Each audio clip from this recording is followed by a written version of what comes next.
So I've been slowly going through this whole campaign over on Twitch, and this right here is just the messy conclusion of the first game we lost.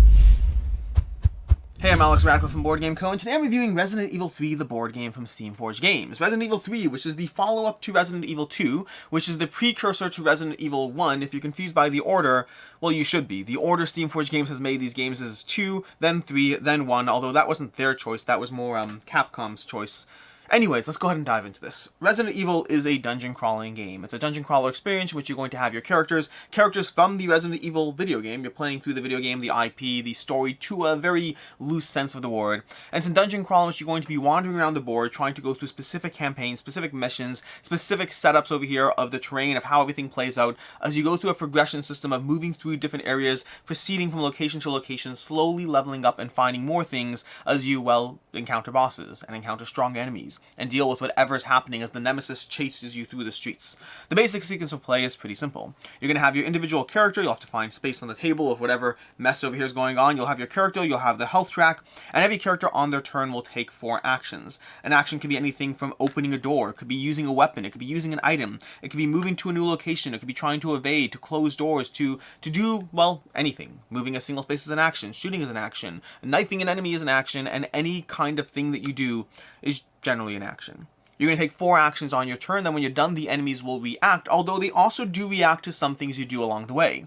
If you shoot an enemy, all linked enemies, a linked enemy is going to be any enemy that is linked through open doors, all linked enemies hear the gunshot, react, and try to slowly move towards you, except for the one you actually shot. That one has to deal with the ramifications of your shot. Additionally, at the end of your turn, enemies are going to move towards you, all linked enemies. At the end of the turn, you're going to look and see any open doors. Right now we're kind of closed off over here, but if this door is open, then this enemy will walk towards us, and these enemies will also walk towards us because they're all going, actually that door's closed, now it's open. You're going to be going through a chain of open doors as far as possible, all enemies slowly making your way towards you. This is an interesting balance to play with because of the fact that you're going to have multiple heroes in play at any given point, or characters, whatever they are. And that means at the end of each character's turn, you're going to have enemies moving and activating and potentially hurting your allies, so you have to be mindful of the entire board state at all times. You have to be mindful of which doors are open, where your allies are, what the situation is, what their evade rolls are. You have to be mindful the entire time you play the game. You're going through all this in order to accomplish the mission's objectives. This will all vary based on the scenario you're playing through. So for example, over here, that rulebook just fell down, it's all good. But for example, over here we have a scenario book full of different missions over here, each giving you their own setup, their own set of rules as well. So we have the setup over here that you'll find going through here. You have the item chart as well. You have the specific mission and the terms and what you're adding to the various decks, as well as the encounter tables, which is whenever you step into one of these zones over here, those color zones, you will take the token off the board and then see what is actually spawning on that table by rolling a dice and seeing we got a 2 on that encounter chart. We're going to check the encounter chart, we're going to reference it, and we're going to see what pops up. You're going through this process of exploration. You're going through the mission's goals, trying to figure out what you need in order to get to the next mission, in order to grab those items from the decks, in order to do everything you need to actually get out and escape alive. Well, hopefully alive. Alive is a key part of the game. Taking down whatever enemies you need along the way, while avoiding the enemies you need along the way at the same time. Enemies on their turn will try to react towards you. When at the end of your turn, when the enemies react, you're going to go ahead, first thing you're going to do at the end of your turn is you're going to draw a card from the tension deck. You're going to look at it, and you're going to see if it's nothing happening. You might have an all clear card. Those are many of the cards will have all clear, nothing's happening. And then some cards will say different things. Roll the encounter die, have an enemy spawn on your tile, open the door, different types of things that will just kind of befuddle and mess with your plans. Additionally, the enemies are going to be moving towards you as well. Like I said, at the end of the turn, moving towards you, and enemies on your square will have the opportunity to attack you, at which point you'll have to perform an evade roll, using your character's evade dice over here, seeing how many dice they roll, and then rolling to see if you successfully evade or not. There's going to be a tiered evasion system of this being the most powerful roll, the most powerful roll, second most powerful roll, and the least powerful evade roll, all factoring in depending on the number of enemies in play. The more enemies, or the larger enemies, they are harder to evade, and so you need to roll better against them. Additionally, each weapon is going to have their own stats as well. You're going to start the game off with very, very basic handguns. Basic handguns that give you a simple roll 1 blue die, and then on a push result, you push them. On that result, you kill them, which means you have a 1 in 6 chance of killing an enemy on that die. That 15 ammo you start the game with, because you do start the game with a full clip of handgun ammunition, which sounds great, except if you do the odds in that, 15 shots, statistically speaking, will kill 2.5 zombies. That's not great. That's not great at all, and so you will need to slowly level up as you play through the game. And as you play through the game, you will level up. Not the characters. Characters don't level up in this game, but rather you will find more gear, better weapons. And that first time you get a better weapon, it feels so drastically impactful because of how you've been trying to desperately survive, just trying to run past zombies, close the doors on them, get out of their way, try to just make sure desperately whatever you can do so that they don't kill you because you can barely kill them. Rinse and repeat across the 14 missions of play, repeating whatever missions you lost and all that stuff, and that is basically Resident Evil 3, the board game. There's some expansion content as well, some more missions, some more campaigns, stuff I'll probably go through eventually, we'll see, but for right now, that's basically the game. Which brings us to the review part of the situation, review part of the game, starting off with ease of play. The game itself, the rules are actually fairly easy to dive into. The rule sequence is basically take 4 actions, draw attention card, take 4 actions, enemies react, draw attention card. There's a handful of things you need to go through, there's different tokens you'll need to read up on, but a lot of the stuff, the nice part about the game and the way it's structured is a lot of the things you only have to read as they come up. You want to know what the barrels do when they explode? Great, read the barrels when you get up to that part. You want to know what the bosses fight? Well, deal with it the first time when you get to a boss. The basic turn structure in Resident Evil is fairly easy to follow. I can get someone up and running in this in 5 minutes. Setup takes a bit more time, but past that, it's fairly easy to teach people. Speaking of setup, though, setup is less fun in this game. I find that generally playing a game of Resident Evil, generally for me is somewhere in the 60 to 90 minute range, and setup's usually around 30 to 40 minutes, just doing it myself. There's just a lot of tokens, a lot to read through. Every mission has their own rules or adjustments, that new thing you have to read, and so the payoff there is a little bit not ideal. There are games, for sure, that I've set up in 20 minutes and called it a day, but there are certainly ones where I started setting up at, 10 o'clock, 10:40, I'm ready to go, and then start going through it. So setup can be a long time, depending on the scenario, depending on all of that, it can add up, and I'm talking about doing it myself, not with anyone helping me over there. As far as table space, it gets unwieldy quickly, not unreasonably unwieldy. I mean, you can see over here, this is what we have here. This is not terrible. It's a lot. It's not a terrible amount. It's okay. As far as player count, this is a 1 to 4 player game. I have played this so far at 1, 2, and 3 players. 3 players was easily my least favorite. Just felt like the action sequencing was a little bit more, that gives you more choice, which is interesting. It does give you more choice as far as some of the choices you make, which is nice. I would say that 1 and 2 players so far have been my preferred player count. I like the interaction of 2, but going through it solo is faster, and you just don't have to explain every single thing and go through it. So I really just enjoy 1 and 2, both of them solid as far as player counts. And again, 3 was also good. It opened up some degree of choices as far as how you open doors and managing the multiple players, but overall, I don't think the third player added that much to the experience past the social element. As far as what I like, don't like, and can see others not liking. First of all, the ammo restriction in this game is a lot of fun. I just told you that 15 bullets is going to give you 2.5 zombie deaths on average, and that is huge. It's huge in the sense that it's not huge. It's huge in the sense that you have to desperately worry how you're actually going to deal with a handful of zombies attacking you. Coming at this game with the history of dealing into Zombicide, games like Zombicide, that's my bread and butter when it comes to this genre of game, and having hordes of zombies across the board and just taking them all out and factoring in the fact that yes, eventually they'll overrun you, but you can just mow them down. This is not the case here. You're going to roll, you're going to miss. You're going to roll, you're going to miss. You're going to try to desperately shoot them, shoving them out of the way, just so you can run past them, close the door, and escape with your life. This is a game of survival. It is not a game of taking down the zombies. Just as often as you are shooting things, you are trying to figure out how to get past them, conserving your ammo, and doing what you need to do to stay alive. And you're doing so while managing the other players too. Because of that open door sequence, you have to be mindful of when it's helpful to open a door, to push and pull the zombies in a direction, to give them that extra movement, to get them further along where you want, versus when those closed doors are incredibly impactful because you need to keep the zombies contained. You need to make sure that they don't do all the bad things they're trying to do, and they are absolutely trying to do bad things in this game. And so that balance of the turn structure, of the open doors, of the activation sequence gives an incredibly satisfying tactical element to playing through this game. And because of that restriction, the weapons feel incredibly satisfying as you level them up. I'm not going to focus on them now because if you do get this game, I want you to have that first sense of fun when you first get them.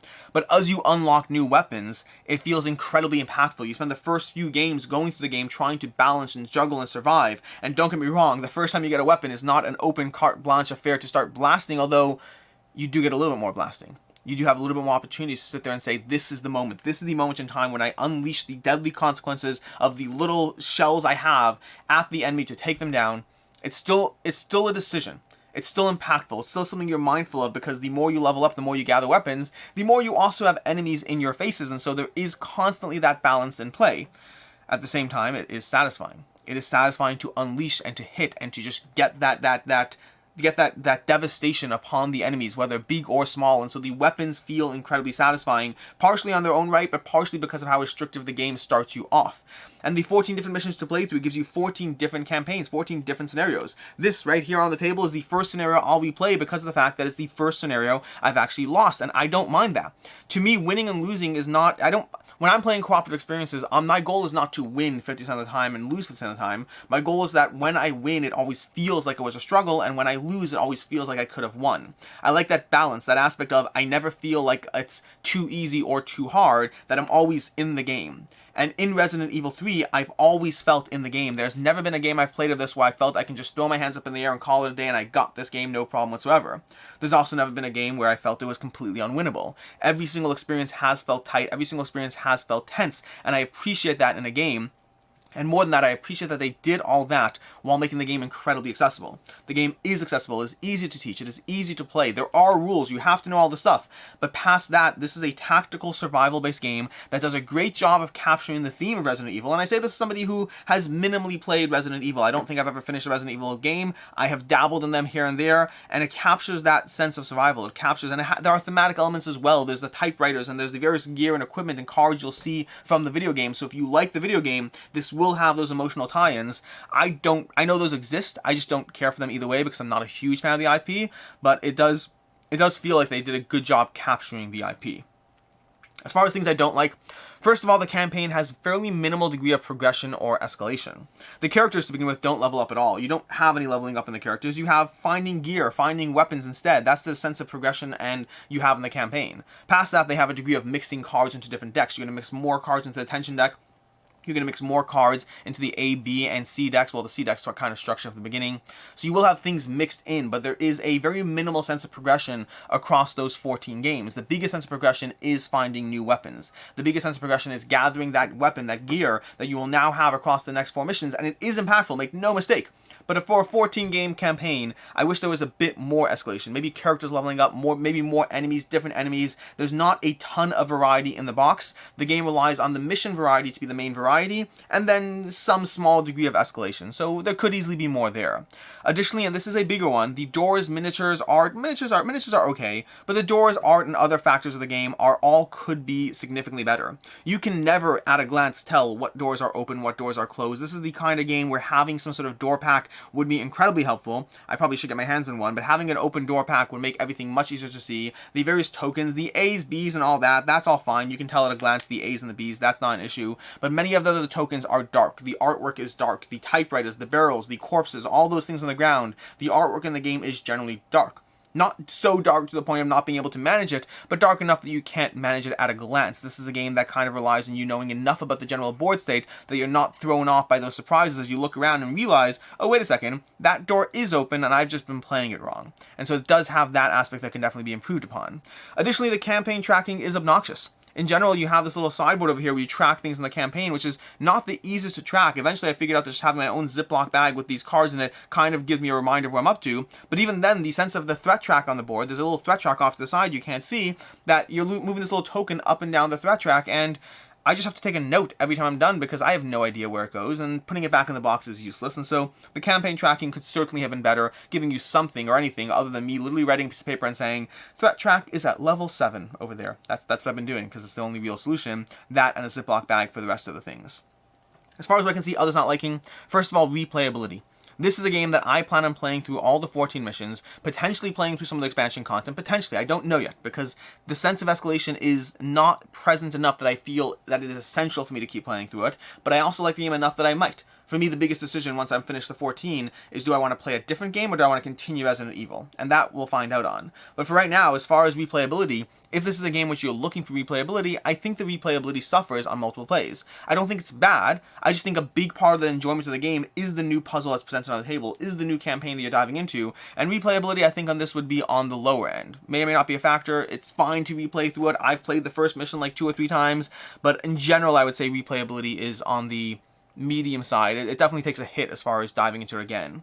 Additionally, the game is fairly linear in its approach. What I mean by that is when you dive into any given scenario, you're going to have a set of doors, a set of order, a set of pathways, And while there are choices and decisions you'll make as far as the strategic approach you make, past that, the actual linear approach is usually fairly structured. There's usually a progression of you're going to move along this hallway to get this thing and then go that direction. So if you want a sense of open world, dungeon crawler, whatever, you're not going to find that, which is fine. I find most of my dungeon crawlers guide me a bit more, but this is certainly a guided approach in terms of the order you do things in. The tactical approach is up to you. And then lastly, there's a lot of running instead of fighting, which I mentioned as a plus. I like the fact that this game forces you into that state of it's not just simply blasting zombies to death, it is managing when to blast a zombie to death versus when to run and close the door behind the zombie, and I like that. But if you're looking for a run and gun, get your hands on the Zombicide or something. This is not the game for you. If you're looking for a pure, simple run and gun experience, this is not that. As far as final thoughts on Resident Evil 3, I dove into Resident Evil before Resident Evil 3. Now, as a reminder to this, the order is a little messed up. The order is Resident Evil 2, then 3, then 1. I dove into the prototype of 1. I managed to cover it doing the campaign, the Kickstarter they had, and I really enjoyed that. And then they didn't have more because there was a prototype with 2 missions available, which I played through both and called it a day. But they did have Resident Evil 3, and so I got my hands on Resident Evil 3 because I really enjoyed Resident Evil. And Resident Evil 3 is mostly as good as Resident Evil. Mostly. Meaning, offhand, I'll say that I do like this game, we'll get to that in a second, but I do like Resident Evil more. This is not a compare and contrast, but Resident Evil does most of the same things, but it has a degree of exploration to the board unfolding as you play as opposed to setting up from the get-go, which does give a greater sense of adventure that I really like. There's some small other tweaks, but that's going to be the biggest obvious difference between the two games. But past that, they do both have the same core DNA, and I really like what Resident Evil 3 is doing. I really like that tactical approach. I really like coming from games like Zombicide being this type of zombie experience I play. This is very different. It's very different and very enjoyable. It has less of the sense of pure fun and upgrading and powering up that Zombicide does, but it has a lot of the sense of tactical approach to it that makes this a very satisfying and compelling game to play through. Overall, I'm giving this one a 4 out of 5. I really enjoy it. I have a lot of fun with it. It lacks a sense of greater exploration, of greater amazing, fun, cool stuff, and it's possible Resident Evil brings that to the table as well. And it's worth noting, I have not finished playing through this. I'm like 8 missions in, maybe 10 plays in, and so far, I'm really enjoying it while having not finished it off. I'm curious what bosses bring to the table. I'm curious what other things will happen. I'm curious what Resident Evil will do differently. But overall, I am really enjoying this one. Again, 10 plays in for any game for me is a pretty decent number, and I'm having a lot of fun going through this one. As far as other game recommendations, I'm actually going to give 3. Usually I give 2, but I'll give 3 because I'm going to start off with Resident Evil. If you in any way like this game or are interested in this game, or if you find yourself that you whatever, like Resident Evil 1, the third one that's called 1, I like it better than this. I like this game a lot. I do. I think Resident Evil does all the same things and then gives you more exploration, which I enjoy. Secondly, I'm going to go with Nemesis. Nemesis, if you're looking for another well-rated, well-loved game where it's not just about killing things, but it's about running, it's about fighting, it's about knowing when to make those choices, Nemesis from Awakened Realms will absolutely deliver on that concept. And then lastly, if you do just want to run and gun, if you kind of like the things I talked about, but you're like a little less of the strategy and door closing and running past zombies, and a little more of like the taking off their heads and just slaughtering and destroying everything, well then Zombicide will absolutely give you that. My personal favorites are Zombicide, Black Plague, and Marvel Zombies, but Marvel Zombies is not yet available, so maybe just Zombicide, Black Plague. In any case, until next time, I'm Alex Radcliffe from Board Game Co. I hope you found this video helpful, and as always, have a good one.